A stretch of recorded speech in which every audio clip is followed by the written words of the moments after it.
So, good morning, everyone, or hello.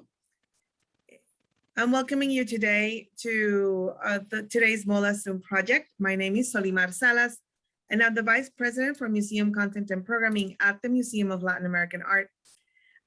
Today, we welcome you Wednesday, October 20th of 2021 to this edition of the MOLAA Zoom Project in conversation with the artist Alexandre Arrechea, where MOLAA Chief Curator Gabriela Urtiaga will discuss with the artist his work and career.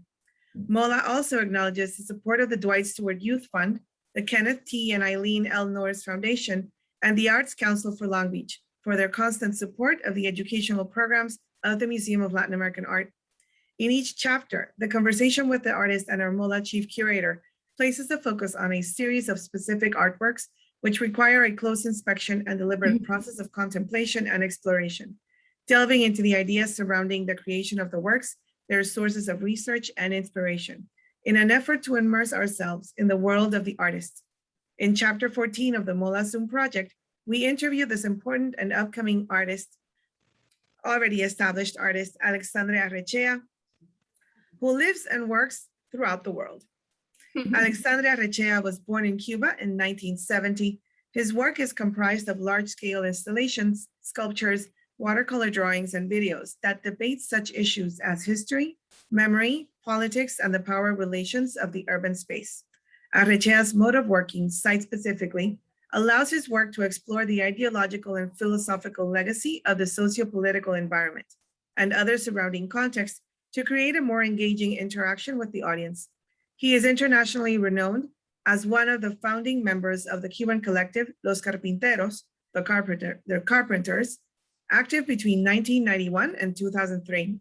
Embarking on his solo career in the same year, Arrechea is widely recognized for No Limits from 2013, a monumental project composed of 10 sculptures inspired by iconic buildings in New York City and erected along Park Avenue, and Katrina Chairs from 2016, erected at the Coachella Music Festival in Palm Springs, California. Last December, he created Dreaming with Lions, an immersive rotunda resembling an enormous forum cum library installed at the Faena Miami Beach. With this, we pass it over to Gabriela Urtiaga, the MOLAA Chief Curator, who will take us throughout today's conversation. Thank you all for joining, and please remember to use the chat function to put your questions, as well as the Q&A function to put your questions for the artist and the curator. Thank you. Thank you, Solimar, for your introduction, and thank all the MOLAA team. Hello, everyone, and welcome to MOLAA. Bienvenidos a MOLAA. Hola, Alexander, welcome. Hola, Gabriela. Welcome. Welcome to London. Oh my goodness, this is amazing. Thank you so much for joining us today. Thank you for opening up your new exhibition in London to MOLAA and our audience, and congratulations, Alex. We are so pleased. We are so pleased to have you with us today. What an honor to talk with you. Thank you for the opportunity, I have to say. Well, Alex, tell us first how the pandemic has changed your life and your work as an artist. How did it affect or influence what you do in terms of thinking and creating art? Yeah, well, you know, it's during the year 2020, you know, the first month of the year were like really tough, I have to say, like for many people. Yeah. And so for me, like, you know, like many artists, I spend most of the time in my house with the family, trying to figure out what's next, especially now that you have your hands tied and you can do nothing. Mm-hmm. And so it's a process of, obviously, I went to start reading profoundly and like start investigating and doing drawings and keep myself busy, at least at home.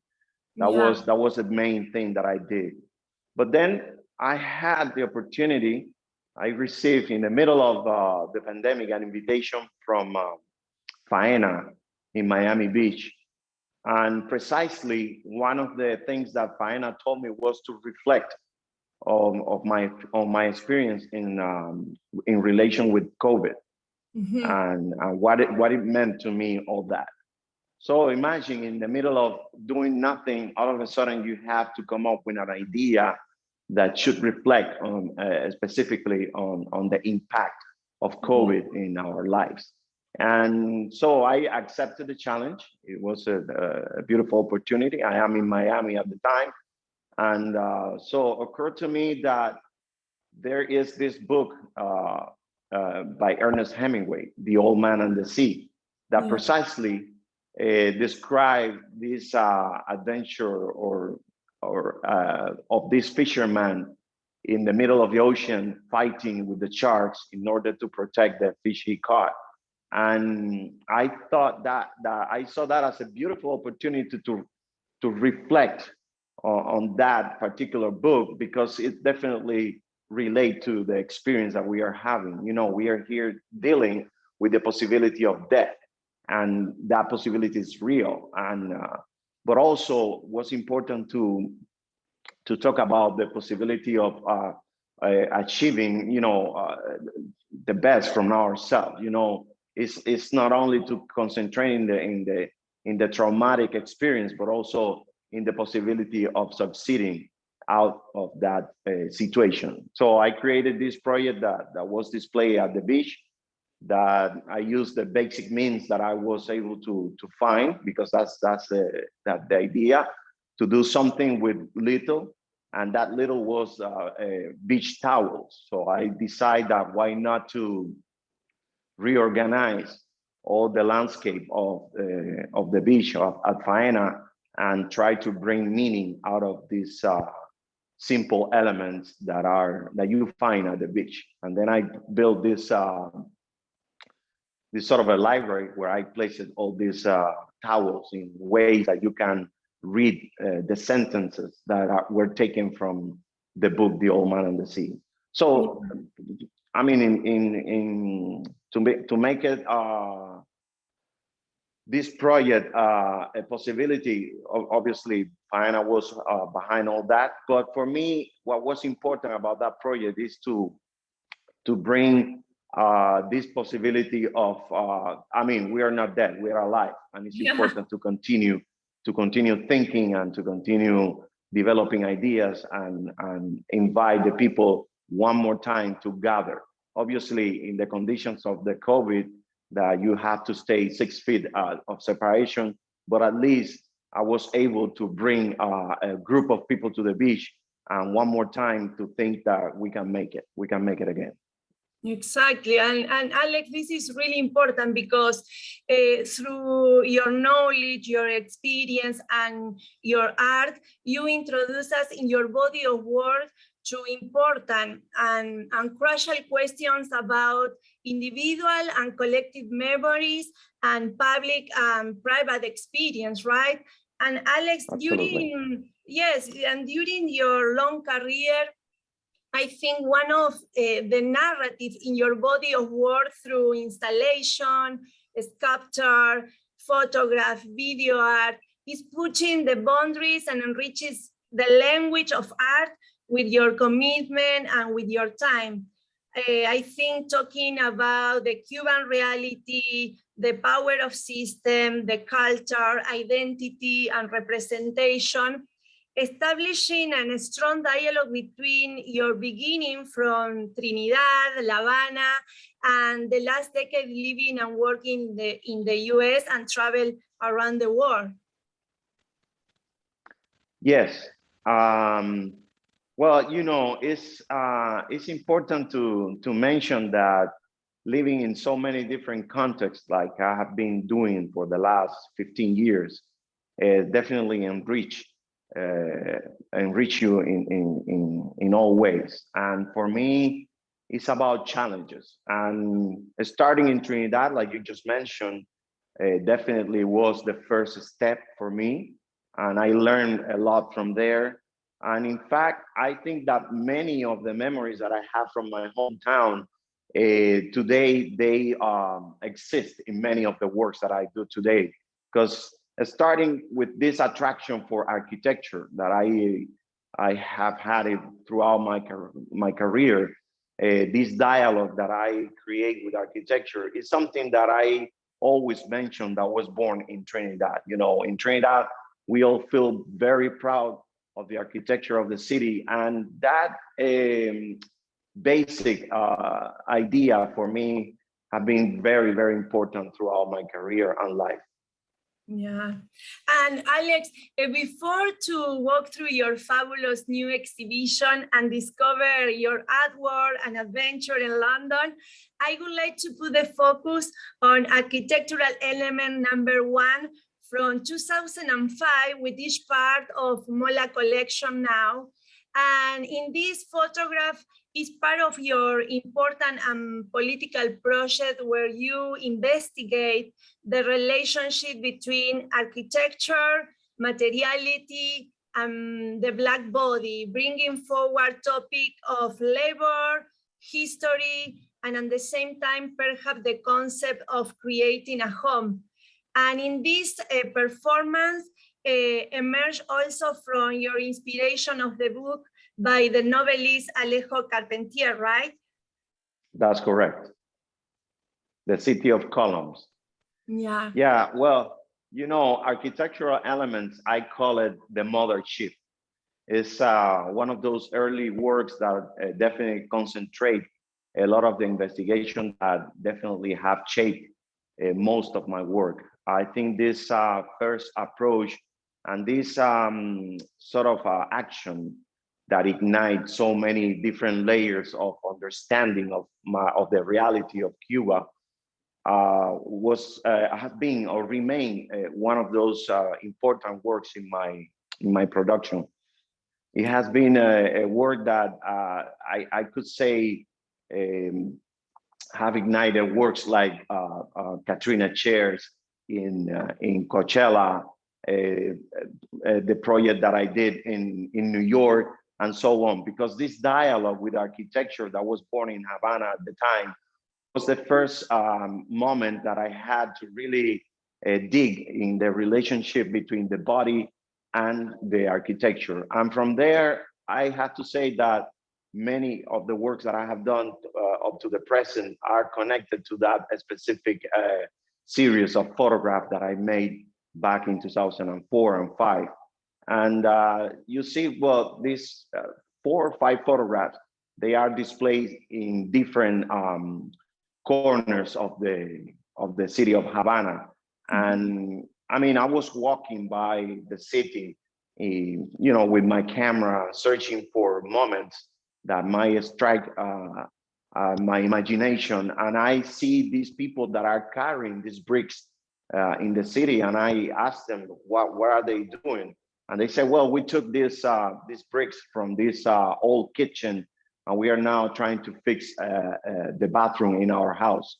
So that for me was very, you know, this is something that you find definitely in Cuba in many places, but to think in those terms, like consciously, for me was definitely something very important, because repurposing in that sense was something that I could work with. So immediately at that site, you know, at that moment, I decided to borrow the bricks from them, and I asked them if they can take a picture of me holding this amount of bricks. So I started to like posing in different corners of the neighborhood, showing these bricks, and that simple action definitely became very meaningful in many ways, like I was saying in the beginning.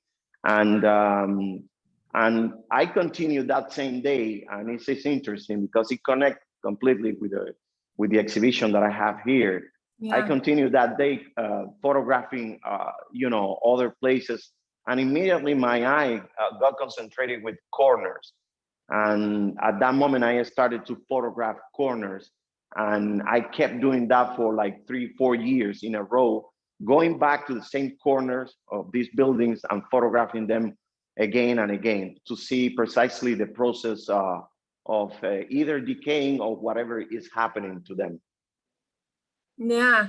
Well, I think now, Alex, we are ready to visit your exhibition layers. And first at all, tell us about the symbolism of the name that you select for your show in London, and about your idea of this new collaboration that is showing the style and spirit of Havana through art, design, Yes. and furniture. And of course, yes, and of course, sorry, the cultural value and the meaning through the object, because I think you are exploring here the duality of the object, right? Absolutely, absolutely.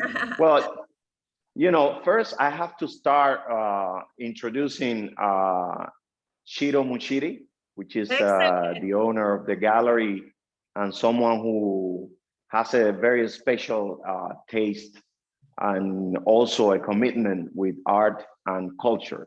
Mm-hmm. And this relationship with Shiro started 3 years ago. I received an email from her. She's here in London. At the time, I was in Miami, but on my way to Madrid, because during those days I was having a show in Madrid, and I told Toshiro that we can meet in Madrid if she is able to travel to Madrid, and so she did. And she came to Madrid to see me, and you know, I have to say it was love at first sight, because her ideas definitely had a deep impact on me, how she perceived culture and how she wants to create this platform for artists, designers, architects that can be really a meaningful project, not only for London, but for the entire world.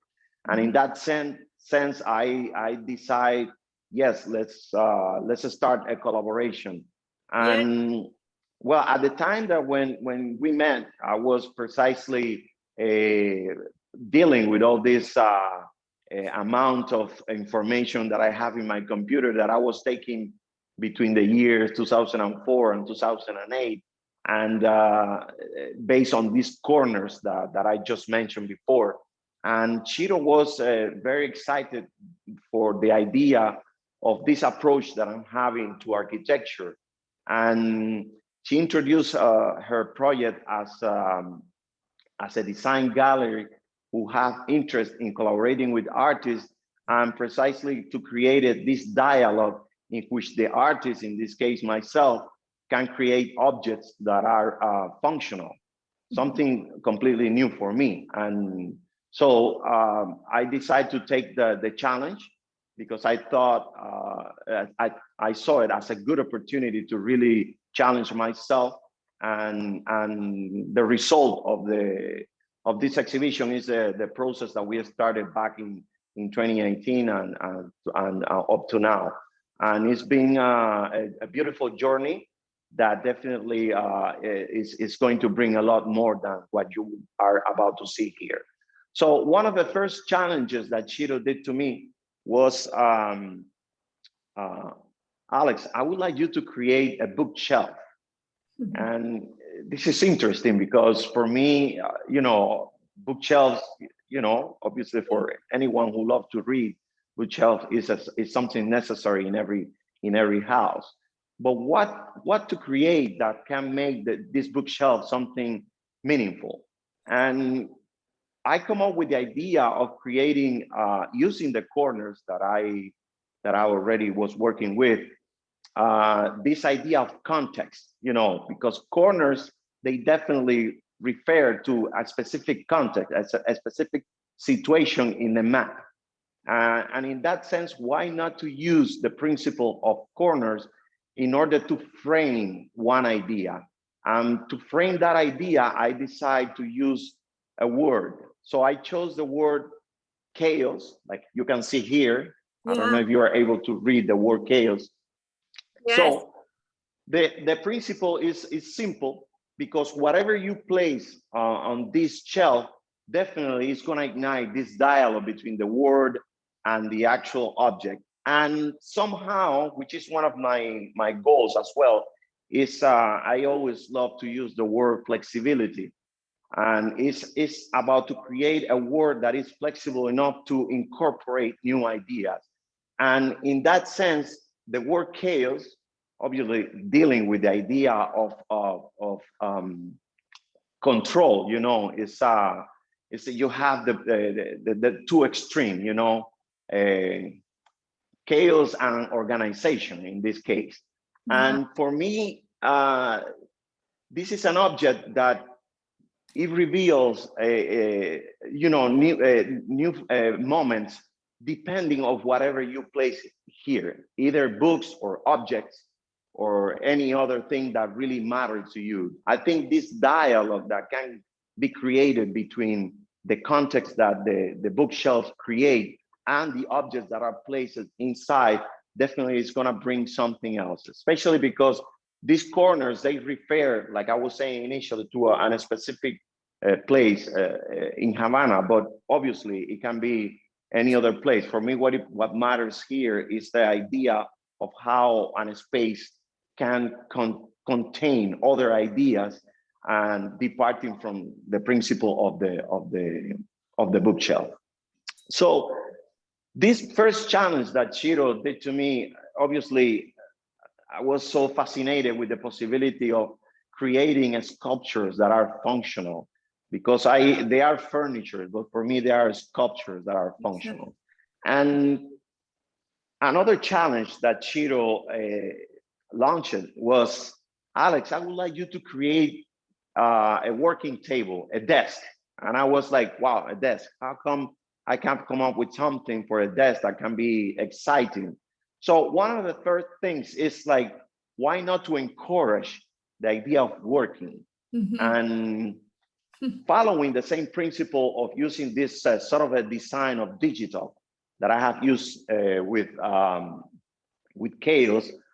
I thought that would be interesting to use the words I do in order to really call the attention on the desk or the table, so people are excited to go to work thinking that, yes, I can do. So in that sense, for me, this is a sculpture, a furniture that really is very exciting, and not only because it incites or it wants people to work, but also wants people to think. Because if you come around here, you'll notice that using the words backwards, then I don't know if it's possible to read it there, but yes, you have a question. Do I? So meaning that the table have these two moments of the question and the answer. So bringing the possibility of a piece of furniture or a sculpture that definitely connects with the ideas that I have been dealing in my work in general terms. It is to create an object that really brings new levels. And to answer your initial question about the title of the exhibition, Layers, this is precisely what I'm looking for here. It's about layers of understanding. And it's not only about the object, it's about the history, it's about the connections that you create. And among all that is the connection with the human body that is the one that is going to inhabit these furnitures. So, but let's jump from there to another work, more simple, smaller, but for me, it's one of those objects that are very important in this exhibition because it concentrates what the collaboration with Ciro. When Ciro launches me these challenges, and I continually keep answering those challenges. But this one particularly is one of those that I really love. And it's, the title is Solitario. Solitario. It's a piece created for one drinker. It is a rum decanter. That's how it's called. So the way it works is this. Ciro launches this challenge. So for me, it works like an object that you take in your hands and you throw it in water and create the ripples. And the ripples definitely this action of putting it here, see, this is the bottle where the rum goes. It has the sense of the splash, but also you got the ripples, and the ripples also disassemble, and then you create the ashtray where it's holding, you know, your cigar or cigarette. Then you put it back here, and then put it back. But there is also the ludic element of keeping the ball turning around the bottle, sort of like a solar system or something planetary that really leads you to think that even when the piece has been designed for only one person, that person has the opportunity to think in terms of community. This is number 10, and the possibility of expanding this notion of one person that have an effect in so many ways. So for me, this object somehow concentrates the energy of the entire show, because precisely that it's about the dialogue. It's a dialogue with Chiro, but the dialogue that I want people to have with this particular object. Yes. And to understand about the expansion of content and meaning through this particular object. And so, Alex, what is the challenge to produce, for example, this kind of object for a show, and the difference when you are planning a large-scale installation in the middle of some city, like your project in New York or in the beach of Miami? Tell us what is the best part in working in a collaborative project like this? Well, first, you know, you have to learn the rules of design, which I frankly don't manage that well. But precisely that's what is important here, because I'm learning a language that have its you know, boundaries, and for me to break those boundaries also is part of my approach. And in comparison with creating larger scale projects or even a gallery exhibition, it is a challenge that is as complicated as you can tell, because the first stage of creating this object is a trip that I took with Chiro to Italy in order to visit fabricators and workshops, whether they are glass or wood or metal. So it's important to really get in contact with who is going to make the object that you are designing, because there are so many decisions involved in every object, and you want to make sure that those decisions are like really well built or created or organized. I don't know how to say that, but so the challenge is I see it the same way, with the difference that now I'm learning a new language that is very important. And in that sense, for instance, to explain a little bit about my background, the fact that I have done collaborations in the past with Dagoberto Rodriguez and Marco Castillo, Los Carpinteros, is a way for me to keep learning, to keep grabbing tools that are functional, that are useful to me, because learning how to collaborate, that was precisely the moment with Los Carpinteros. So I learned to collaborate, how to let it go, how to be active. And now here I'm learning how to design an object that is functional, which are the rules that you have to take into account, and how to break those rules as well, you know. So this show is important not only because my approach to design, but also because there's a dialogue with the regular practice that I do. And what was important is also to bring a show to London in which people can see the various moments of my work and understand a little bit broader what I pursue in general terms. Yeah. So, I mean, I can continue with this piece, but if you have a question or something. Yes, just to... I can see the blue eye and a new artwork from you. And I think the idea of fragment is very important in your production, and the concept of border as a physical, but also such a political and social category. Can you explain more to us about your methodology in this interesting process and in Blue Eyes?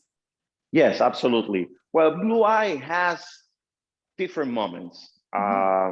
You previously mentioned the idea of identity. So obviously Blue Eye refers to the idea of like physical identity, but I wanted to go further. And I want to bring to this particular piece the idea of the corners as well. The idea of the corners as part of that identity. You know, here we are talking about 3 different moments or 4 different moments, because you have this corner here, which I have to mention that is a building from 57, but you have a building from 1800s and 1900s. So it is about to start playing with history in different ways and talking about identity in relationship to history, but also the context of these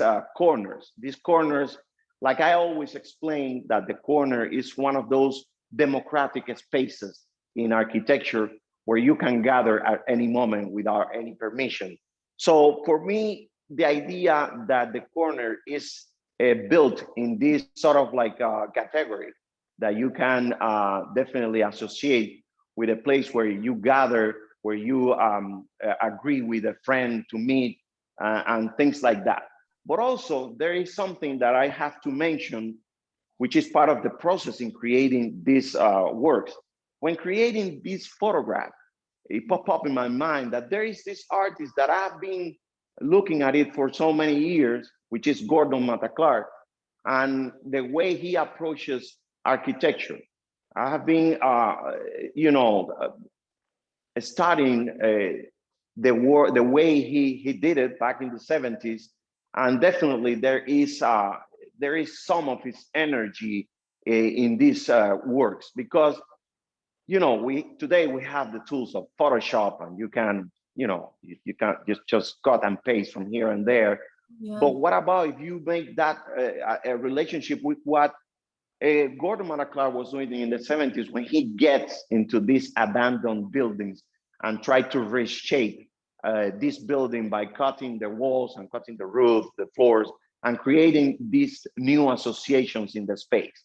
So I thought that was important for me to mention this connection with his particular work, because somehow I was doing kind of a similar approach. And for me, the connection between these corners and cutting them out and bringing in different shades, because this is what happened here, and this is what I always mention when explaining these works, is, our bodies are conditioned by the architecture. We behave differently depending on the building where we are inhabiting or passing by. And that principle, I want to make it somehow visible, how the body is transformed by this architecture by using the source of these corners and start to creating part of the body. So this is the eye, the blue eye, but I have been creating hands, I have been creating torsos, heads, and feet, legs, meaning that I'm trying to build this sort of figure or human using these elements of architecture. So you make visible somehow the idea of how this exchange with the space makes possible also this series of works. And also other ideas, and going back to Gordon Mataclark and his approach, one of the things that makes these pieces particular, and also the series of immerse that you're going to see upstairs, is the edges of these pieces. If you see here, it's important to me to make visible the structure that makes these objects possible. And in that sense, I really link that to the same approach that somehow Watercolors has, with the difference that here everything has been created, everything has been designed. All these are decisions, part of the process of designing the work, but with the interest in really showing the structure that makes these works possible. So it's something that I really enjoy a lot, the construction of this object in the so many different layers of relationship that I want to create when you are in front of them. So continuing with challenges, Chiro introduced me the possibility of why not to translate all the works that you have been creating in the case of the corners for the eye, why not to translate that into new material? So in our visit to Spilimbergo in Italy, I was able to meet these students at the Mosaicisti school, where they develop a really a beautiful technique using mosaic. So mosaic, which obviously is this very ancient form of art for architecture, it came to me like in a really organic way, because for me to create this connection between architecture and the object was definitely something that is built in my projects in general. And learning the technique of a mosaic was something that was very important to me. And there is the aspect, this particular project is linked to the first stage of my project as an artist when I started back in the 2003, when I was dedicating my attention to surveillance. Surveillance has been a recurrent theme in my work, dating from that early first piece that I did, The Garden of Mistrust, back in 2003. These tree surrounded by surveillance cameras that once that you approach to the perimeter of the work, these cameras start to follow you, but at the same time, the images that are recorded by these cameras are spit on the nearby wall. So it's keeping this circle of surveillance running. And it's interesting that, you know, there is this moment of surveillance, and especially coming from Cuba, where surveillance is something that is really scary in many ways. One of the things that I wanted to do here is to definitely connect that idea. But we are in our contemporary society compared to 10, 15 years ago, when, or even more, of course, when we were really afraid about the idea of surveillance. But in today's world, we exchange with surveillance in many different ways, and it has become a more pervasive tool used by, you know, corporations, governments in everywhere. So in order to bring this connection that I have created with the initial works that I created back in the early 2000s when I started as a solo, I wanted to create this object that somehow it pretends to keep you under surveillance. So the object is looking at you the same way you look at the object. Everywhere you go, the presence of the object is of the eye is there. And but also this eye is becoming some sort of like you know, a place to contain experiences, because you saw that I folded, and it's a table, you know, where you can place things. But if you come around, then you can see this structure that I wanted to sort of like simulate like the anatomy of the eye. You know, you have here the eyelashes. So placing object here, places objects that you like, that you collect, is keeping them under control in a way, you know, obviously using the idea of the cabinet to order them, to have them under control, but also the idea of the eye. An eye that is not only connected to the idea of this surveillance eye, but is also connected to the idea of history. Also, history is contemplating whatever you put there, because mosaic definitely is rooted in this history in all architecture. So for me, the challenge of these 4 objects that I have introduced here definitely have ignited in so many ways the way I'm going in the future to present my work. I would like now to bring you to upstairs where I have displayed another part of the exhibition. I mean, up in here. Yeah. I'm in this way. So here is a little bit dark, but don't worry, it's light. There is light at the end of a tunnel. For sure. There is always light at the end of a tunnel. Yes. Oh, thank you, Lucy, for the water. So in this floor, I have this series that I have been working with for several months already, or a year, I will say. Somehow for me, the idea of creating this series of work is connected to the idea of functionality that I started to learn. But before we enter into that room, I wanna briefly talk about the tapestry that we have here, 8 different problems, which is a title. I need to breathe because it scares. Don't worry, because no, Alex, you know, we would like to know about your message in this particular artwork, because we really love the corner series and your approach and connection with the community in your practice, because in some of your projects you are exploring the tension of some categories, and also I think in this particular series, you are exploring the provocative perspective of exotism, flatness, mimesis, but also abstraction, right?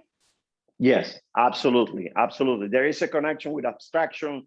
There is definitely a connection with ancestry that I wanted to bring with this work. But let me tell you a little bit of a story. I was explaining downstairs that approach that I have with corners, and that I'm starting to collect these images that I have in my computer for several years. And then is the question, what to do with it? So at that time, when I started thinking in the possibility of creating the face of the city, thinking in Havana, obviously, and all the drama that somehow we live in Havana and in Cuba in general, one of the things that were attractive to me is that this investigation that I was in, and I frankly didn't know how I engaged that, because it was that first approach to the corner, and from there I never stopped taking photographs of corners. Obviously, I was attracted for this idea of bifurcation, the idea of light, darkness. So there is a duality in the corner that for me definitely was something to take into account. So I started to photographing all these various corners from around the city. But one of the things is when I started to layer them up and creating these faces or this mask, or was in a way to create a new identity. An identity that definitely is about to keep continuously transforming and changing, because I have created several of these masks already, and if you put them in a speed motion, it will be something that is constantly changing, and I love to see it that way. So, but here is a thing: when selecting all these images in order to create this pattern, this idea, I have been using several techniques. Initially, I started to print them like a photography paper. Then I started to use handmade paper. And in the end, I chose the idea of using tapestry or jacquard. And specifically because I wanted to have the content of the yarn that is the material used here as a way of connecting these corners that somehow are separated.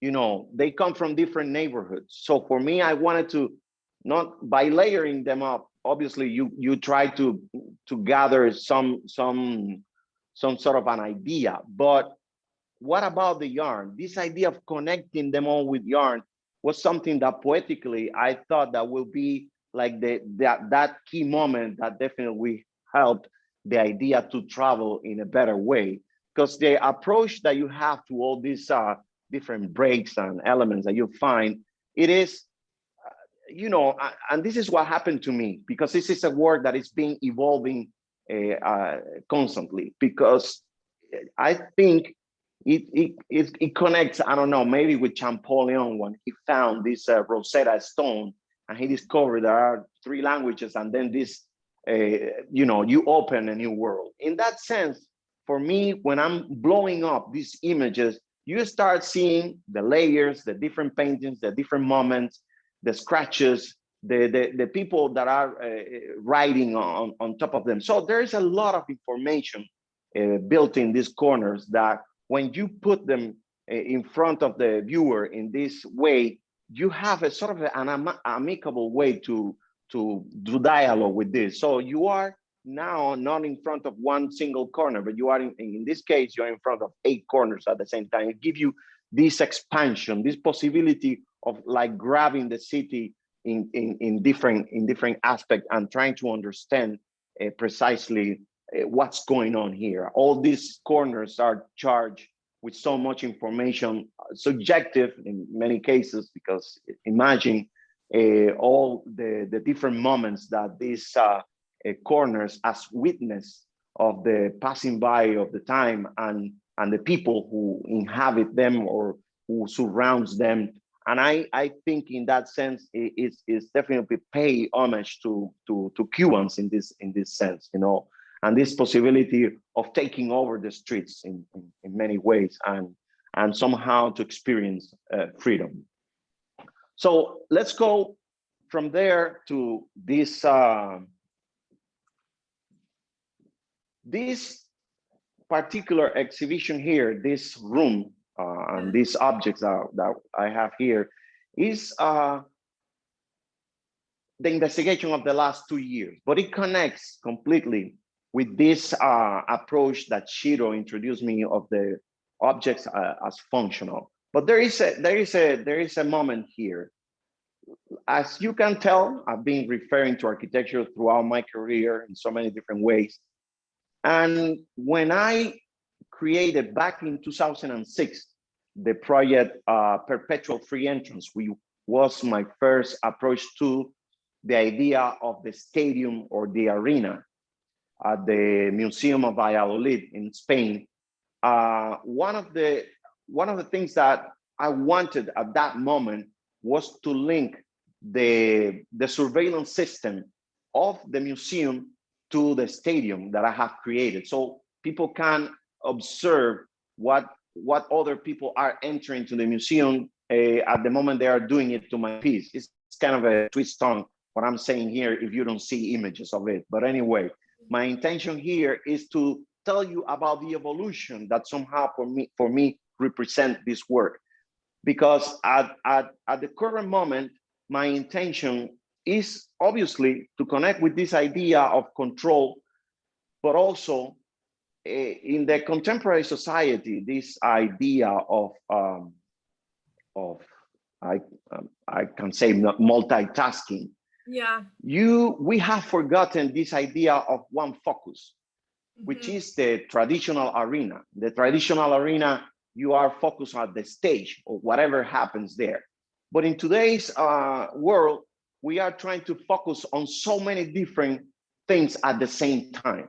And I cannot tell you how many things you personally can do in one single minute, from connecting to your phone to talking to someone, checking emails, or you name it. And for me, these have been something that I've been thinking profoundly about the idea of how the borders of this concentration are broken, and why not to create an architecture for that idea.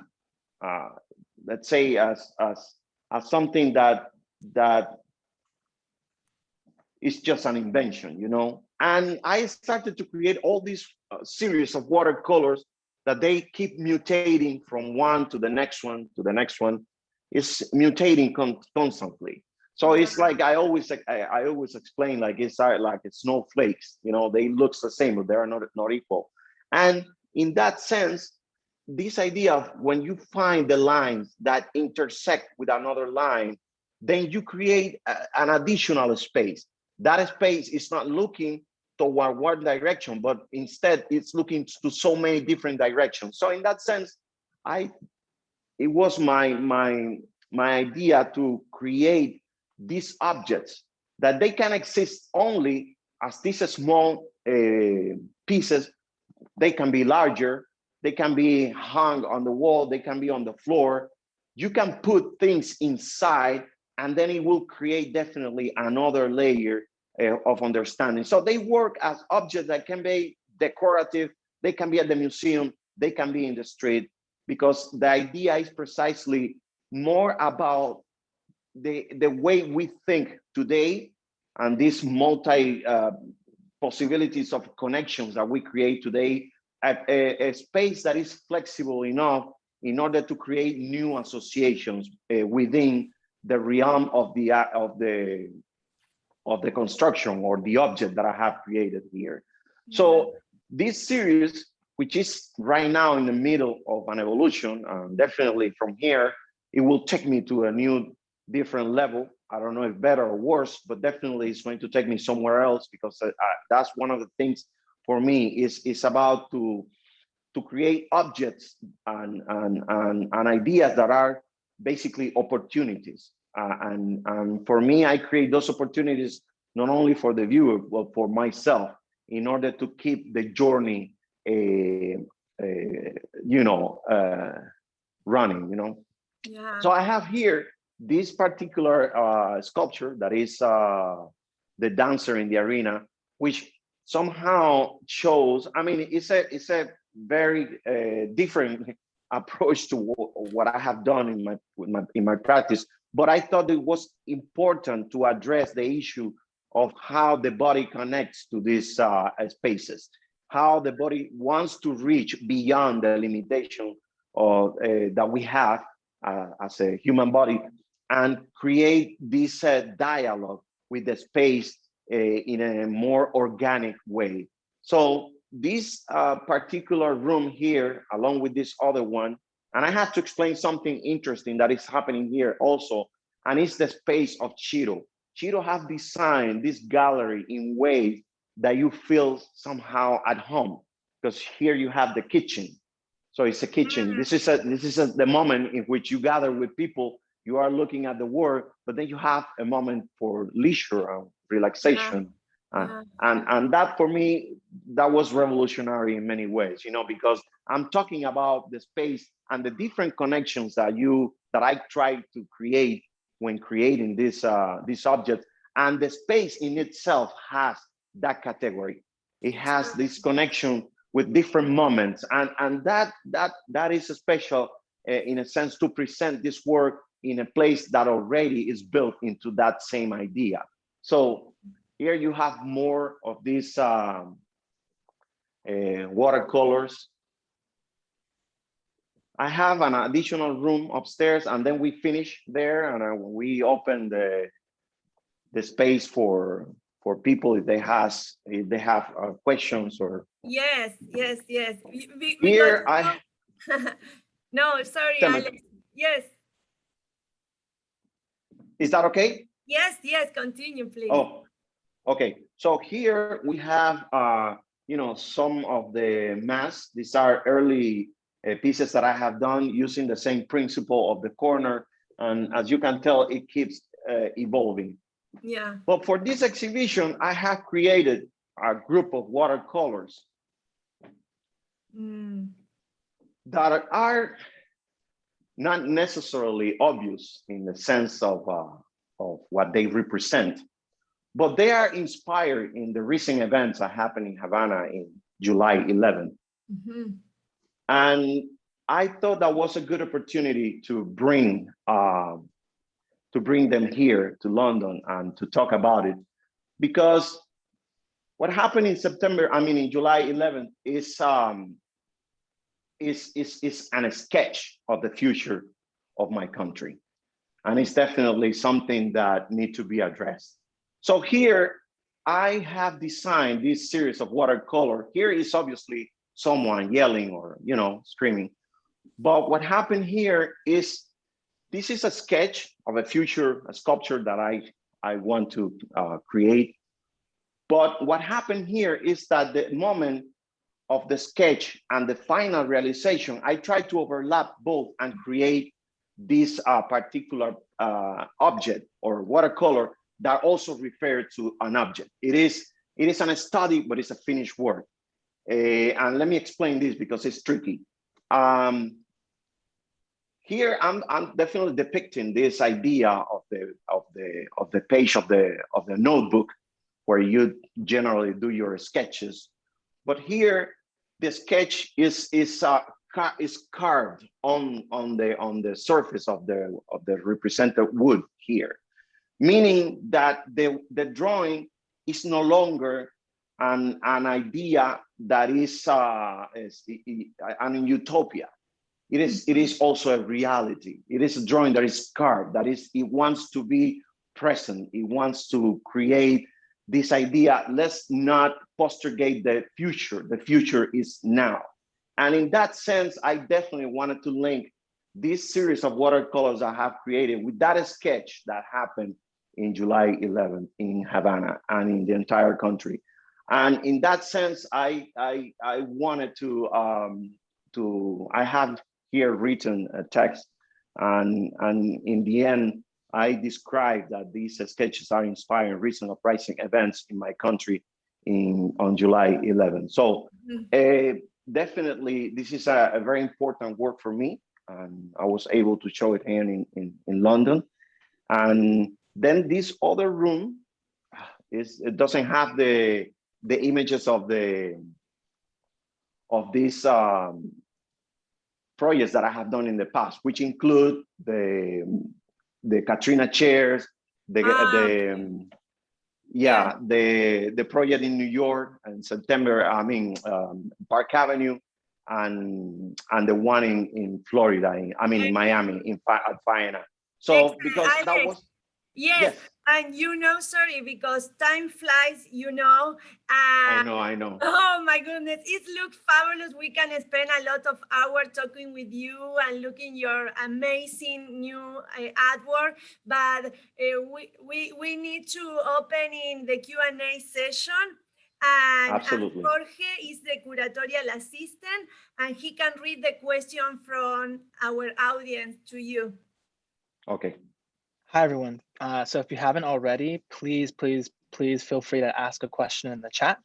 While we wait for any questions from the audience, I'll quickly throw out a starter.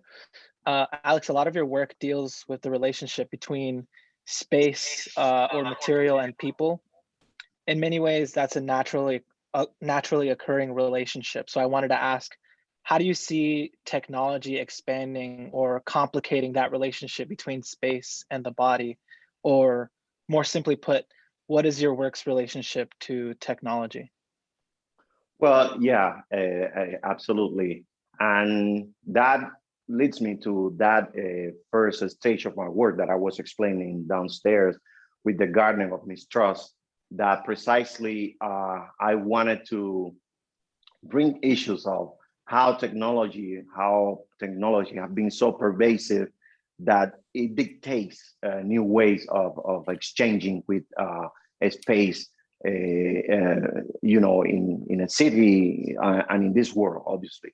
And for me, I always take account technology as part of my work, whether using it for the purposes of like building my work, but also for the purpose of the dialogue that I can create by using technology.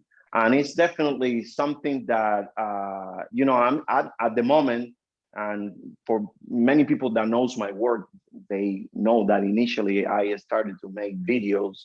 And for me, the video language is something that have been very important. So in that sense, technology have been always been something for me that I have been manipulating. But today, somehow I'm going back again to the use of technology. I mean, we are today dealing, obviously, the NFT, the famous NFT that today is so pervasive and everybody's talking about it. And this possibility of navigating through this through this new nature that have been created is something that I definitely want to address, because I think it's important, because more and more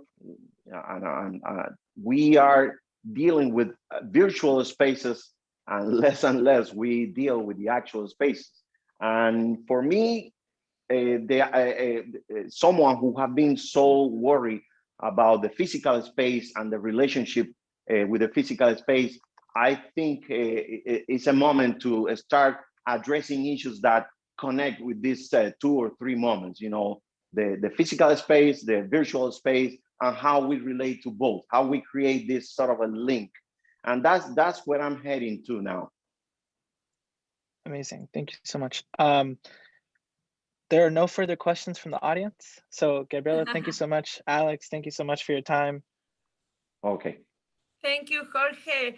Alexander, it's a real pleasure. Oh my goodness, thank you so much for your generosity, for sharing your work and ideas with us today. It's a real pleasure to talk again with you. Thank you. Hope to see you soon, Alex. Thank you for giving me this opportunity, and see you definitely soon.